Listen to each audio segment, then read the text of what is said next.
What is up, everybody? Bravo D Boy here, back with another One Piece video. It's been a little bit, but yeah. Before we get started, I just want to say, be sure to go down in the description. I've made a Discord. It's still like in the making, but you can go join that below. There'll also be my Instagram and Twitter down there, so be sure to give all those follows if you would like to. But today I wanted to talk about. This is gonna be a more laid-back video, a little more chill. But after reading the chapter, I've started to think, okay. I'm sure there's a lot in a lot of people's minds, but like, how are they going to damage Kaido? Because Luffy apparently is kind of carrying them in terms of being able to actually like do something effective. Because as far as we see, he's the only one that's mastered that Ryo. There's a chance that some people could get it during this fight. It's alluded that Zoro could, and I think a lot of fans would like for Kid to as well. But today what I wanted to explore is how each individual supernova is going to do their damage. Luffy, we don't really need to go over. Luffy is just sort of kind of doing his thing. He can punch now. He's got Ryo. And that is effective on Kaido. I'm assuming it's going to be effective on Big Mom as well. So we're not going to explore him today. First up, I wanted to think about Zoro. Now Zoro, we actually got like a snippet of how his attacks were going down. Him and Killer both like did a sort of like group up attack, where they both slashed at him. And Zoro, it seemed like there was a bit of like a, I don't know if this is me misinterpreting it. So from this, Kaido was actually reeling. So, and like there's a little bit of like a line along his neck.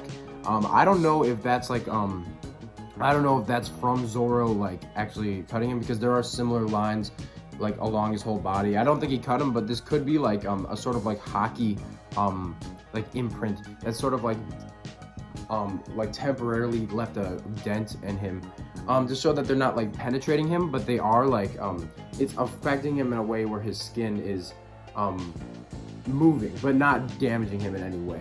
That's kind of how I interpreted that, although that could be a bit of a stretch considering that pattern is not exactly the same seen along his body, but it is the same. And the fact that they attacked his neck and that this line was exclusive to that panel on his neck, I'm pretty sure that's what it could be. I will show it on the screen here.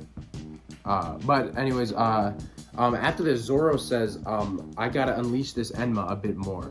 And this is kind of a thing I'm not liking the direction of the story. I think Mr. Morge says something about this in his review, where he doesn't like the idea of like power-ups just from being given to you. And I plan on making a video about just like how much I enjoy power-ups in anime and how to do them and how not to do them. But I agree with the take that I don't like power-ups that are straight up given to you, like the raid suit or Enma. But Enma could be a different case, because the way I'm interpreting Enma is that rather than it in and of itself being like a power, I would like to believe that it is drawing out and enhancing the process of him unlocking further hockey potentials, but at a price. Because as we saw originally, he had his arm was like all shriveled up when he first had Enma. So I'd like to think that that is kind of what's going on, where it's like speeding up his process of like advancing his hockey and his swordsmanship as a whole. Because we've seen some growth from him. He cut the Prometheus, but we don't know which sword he used that with. I think it was probably like a spinning motion where he used all 3 swords or 2 swords. But he's got the bandana on, so Zoro's always gonna go crazy mode. He's definitely getting a cut in. I would say he is the top candidate for learning Ryo during this fight, if he does not already have it and is just finding a means to use it. He's probably like where Luffy was in the stages of the prison. Like he's probably like in the midst of that, but like he's doing it through battle. Killer, I'm sort of seeing a similar thing with him. I don't know if he's going to unlock it the same way, because they had actually some back and forth where like Zoro's like, hey Killer, Kamazo, I can recognize that laugh a mile away. I know it's you. And then Killer's like, oh, fa. If I had my Punishers, which are the name of his gyro blades, back then, I would be able to damage you. And that just makes me wonder, like considering, I'm gonna use the term top tiers, but they're not. Obviously, these guys are not top tiers. But like, I feel like after a certain threshold, pretty much like any new world like combatant, I feel like the weapon shouldn't matter, like depending on what hockey you have. And like, I wonder, like, why does Zoro having 3 swords make such a difference than when he has 2 swords? And why does Killer having the spinning blades make such a difference after he has just sides when their hockey should be so proficient that they can do the damage anyways. It's confusing to me, but I think it might just be a term of fighting style comfortability, but still at the same time, they should be able to get like critical damage into their opponents all the same. They're just probably not as like versatile with it, but they still have the same speed, strength, and hockey proficiency. I don't know, that's just a little side tangent. But anyways, Killer is probably the last candidate, or no, I'd say he's the fourth most likely out of the 5 up there to use Rio. Luffy is already guaranteed, so he's number 1. Zoro's number 2. I have Kid at number 3, Killer at number 4, and Law at number 5. I don't think Law is learning advanced hockey. The reason being for Killer though is simply because if he had it and Kid didn't, if Kid didn't have it and Killer had it, that would be so weird. So I feel like Kid is going to need to have it. Otherwise, Killer's not getting a good cut. And I do think Killer is either going to get stomped this fight, or he is going to get that advancement as his captain does, and maybe like a group attack where they both unlock it. But not to like deface Killer, because I do actually, I'm a Kid fanboy just like a lot of people are. I don't want to like deface him, but I think he could get stomped just like as a means of the fact that he's an expendable character, like, and it would be good for Kid's arc, which we're seriously going to explore here sooner. I know we're going to explore Kid as a character in this moment, but I think Killer is a good candidate for getting at least beaten in this fight. I don't know, I'm not going to like call any deaths immediately because I don't think anyone would care Killer died, but seeing Killer get beat up might be like an awakening for Kid to go and fight him, and that's gonna branch us off to discussing Kid. Now, Kid, it was really disappointing. I was kind of hoping he had also been learning Rio, but at the beginning of the chapter, we clearly saw that was not the case. So it was like, oh, so Luffy can do it. He can actually physically damage Kaido. Like, what were you planning on doing when you went up there, Kid? You're just gonna fight him and crush him? But I guess that's his plan. He got up there. He made this awesome new Megazord that's like this floating robot titan. At the end of the day, a scrap of metal is not beating Kaido. So I'm hoping there's more to the gimmick than that. But his plan is to crush him. And I'm curious, this is like the most interesting to explore, because like what could that entail? You know what I mean? Like how could you go about crushing an Emperor of the Sea? You need to match his speed, which I don't know. Kid probably can. I would imagine Kid is faster. Him and Luffy in terms of like base physical strength are probably faster than Kaido in his base physical strength. I'd like to imagine that even Luffy in the prison mines, using Future Sight, could dodge a Thunder Bagua. I don't know if that's like a bad take or not, but that's just kind of how or dodge the same way he did this chapter, not like full on dodge, like, you know what I mean, like where Kaido can't get a clean hit.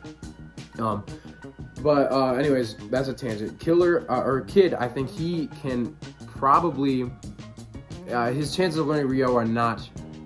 They're like, honestly, I'm 50-50. Like, it depends on how much Oda is invested in him as a character. It'd be kind of lame if every single character learned Rio during this fight. That, like, it'd be kind of boring. So I hope Oda has like a more interesting idea for how Kid's going to fight. Now, I think that there's a chance that he's gonna do something interesting with his crushing. Like, maybe he'll use it to like magnetize between Kaido and Big Mom and kind of like push them together. There's a lot of like support things he could do, but I know Kid's not the kind of guy to be a support fighter. Anyways, I'll move on to Law. Speaking of support fighters, because Law actually is the second most, in my opinion, the second most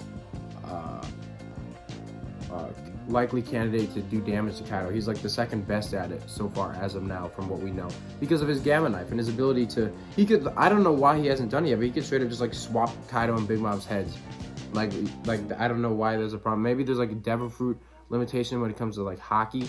Maybe their hockey's too good. Maybe like it's just like One Piece hacks rules. But Law can't do it for some reason, so he's just throwing rocks at him, which is super lame. I know Oda can't have him throwing out Gamma Knife at the start, because I'm pretty sure that's like a very like it takes a major toll on his body. But yeah, Law, I don't know if you guys watch Black Clover, but the fight, I don't remember what his name is. This is like the sin. It was during one of the like the 3 guys for the Eye of the Midnight Sun. He was the Beast guy. Despair was his whole thing. But there's this really cool fight where there was Asta, who he just has a sword and he hits things with his sword. And then there's Vanessa and Finral. Finral has like the portal magic where he can make little portals, and Vanessa has like the strings which he can like pull Asta wherever she wanted, so to help him dodge. And then Finral would use the portals to teleport Asta right to an ideal position where he could hit this guy Despair. And this is kind of how I would like Law to act during this fight. If he's constantly moving Luffy out of the way, that could account for Kaido's Thunder, Bagua's speed. It could account for Big Mom as well. Like, Law is such a major player. But I'm throwing another anime reference here, but the little brother in Code Geass, the second season, where he had like the bubble where he could like change anyone in that bubble's like perception of time. That's kind of like the same thing as Law's is, in the sense that if you overuse it, it will not be good for your heart, and it'll like damage you, and that it has a toll on Law's lifespan. But I think Law is definitely going to be losing some lifespan in this fight, seeing as how it's probably the fight of his life. I don't see many people in the One Piece verse ever getting a better fight than this, a bigger stakes fight than this. But so I kind of see Law can't overuse that, obviously, and I don't think it'll be like as fast paced as the Black Clover one, where they're like constantly making portals, because that's not Law's ability. But he can change Luffy's position, maybe like once, twice, or even 3 times, to get a good punch on Kaido or Big Mom and/or Big Mom. Big Mom's still a weird question in this equation. Some people would like to think that Luffy and Kid could extremely difficulty beat Kaido, and then the other 3 could beat Big Mom. I'm not saying I agree with that, but that is something I've heard. It did make sense to me for a while, but I'm not going to buy into it now. That's just me having super high expectations, me wanting to see my big boys becoming top tiers. No, that's not something I buy into. But anyways, that's how I see it going down. Is I only think Zoro and Kid are going to unlock the advanced haki. Kid, after seeing something happen to Killer, and then he'll use that as a sort of awakening to actually be an effective fighter. That's kind of how I see that, because the way I see it, realistically, these metal attacks aren't doing much for him. And Killer is going to get something cool to happen to him before he gets taken down, I'm sure. Because I think both of them are pretty close to learning it. Him and Zoro both are pretty close to tapping into that. Because, I mean, there was only one slash mark, but I can assume that was from both of them doing the attack. But we'll see how that goes. Law is just going to do his Law things. Always be weaker than his fruit actually should be, because that's just kind of how Oda writes him. But that's pretty much all these thoughts for this video. Let me know what you think down below. Remember to like, comment, share, subscribe to my channel. Go join my Discord down below. And besides that, I'll see you guys later. You have a great day.